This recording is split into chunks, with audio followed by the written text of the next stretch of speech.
Hey everybody, welcome back to the channel. Man, I hate to complain right off the bat, but we gotta do something about those prices on everything.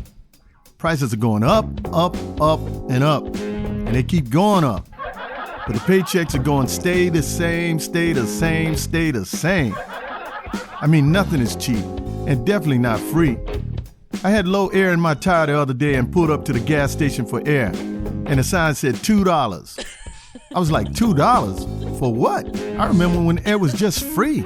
Shoot, after all, it's just compressed air, basic oxygen, dang it. For that price, I wish I just had bigger lips so I could just compress my own air, blow the tire up myself. $2 air. Well, I guess it's just inflation. Anyway, let's go. I'm gonna have to start out with some of those value punchlines because that's all I can afford right now. Why did the man fall down the well? Because he couldn't see that well. Value joke. If you have 13 apples in one hand and 10 oranges in the other, what do you have? Big hands. Value joke. What did the man say when he walked into a bar? Ouch, that hurt. What do you call a boomerang that won't come back? A stick. What's worse than finding a worm in your apple? Finding half a worm in your apple. Think about that one. Hey, one day a man named Theo was at his job when he noticed that his coworker was wearing an earring in his ear.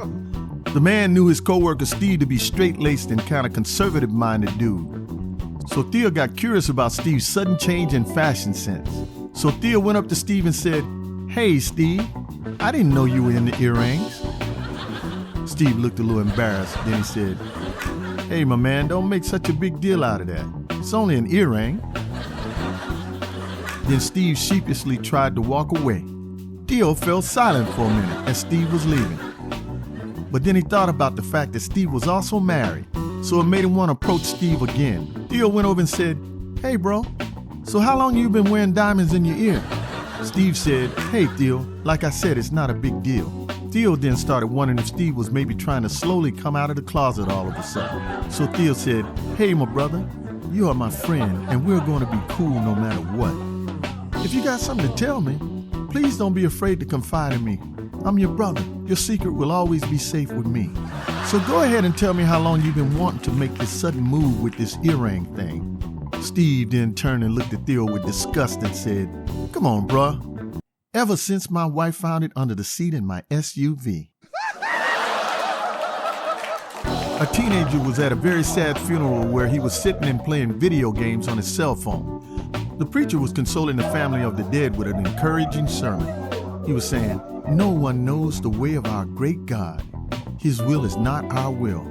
At that time, the kid lost his signal and yelled out, "God, why?" and then started crying. The family looked back at him and got very emotional. The preacher continued, "Our life is but a vapor in the scheme of eternity." The teenager tried again, but couldn't get his internet connection back. So he yelled out, "Oh my God, this just isn't fair." The family of the deceased freaked out and all got up and started gathering for a group hug in tears. The teenager saw a break, so he ran up to the preacher and yanked on his suit. Then he said, "Hey, preacher man, what is the Wi-Fi password for the church?" The priest looked shocked. He got heated and then asked the boy, "Hey son, don't you have any kind of respect, at least for the dead? This is a church and your game is the last thing on our minds. But since you rudely want to know the Wi-Fi password, I'll just tell you. Go ask God."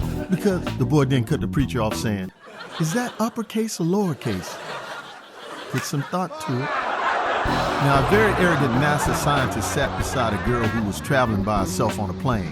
He thought it would be comforting to start a conversation. He said, "I hear flights are shorter if you talk with other passengers, little girl." The little girl replied, "Yeah? Okay, what do you want to talk about, sir?" The scientist asked, "Well, what do you do?" The girl looked at him silly and said, "What do you think? I go to school, of course, and I make straight A's in all my subjects." The scientist felt as if he was put in check, So he wanted to show the little girl just how smart he was. He said in a sarcastic way, "Okay, little girl, why don't we just talk about nuclear physics for a moment then?" The girl looked at him and said, "Can I ask you something first? A goat, a cow, and a horse all eat grass. Yet a goat poops out small balls, a cow poops flat patties, and a horse poops plum-sized droppings. Why is that so, sir?" The scientist thought to himself for a second and realized he was outdone. He then said, "I have no idea, little girl." The girl then said, "You mean to tell me you want to talk about nuclear physics when you really don't even know the first thing about crap?" Yep, and sometimes that degree ain't worth crap, at least in some cases. Thank y'all who care enough to keep continuing to get a gut full of this questionable comedic rubbish. I sure do appreciate it, and I hope you try out all the commentary on the channel. Now it's click time, so get to clicking, will you? Oh, and the little girl also handed the scientist a Tic Tac and told him his breath smelled like crap too.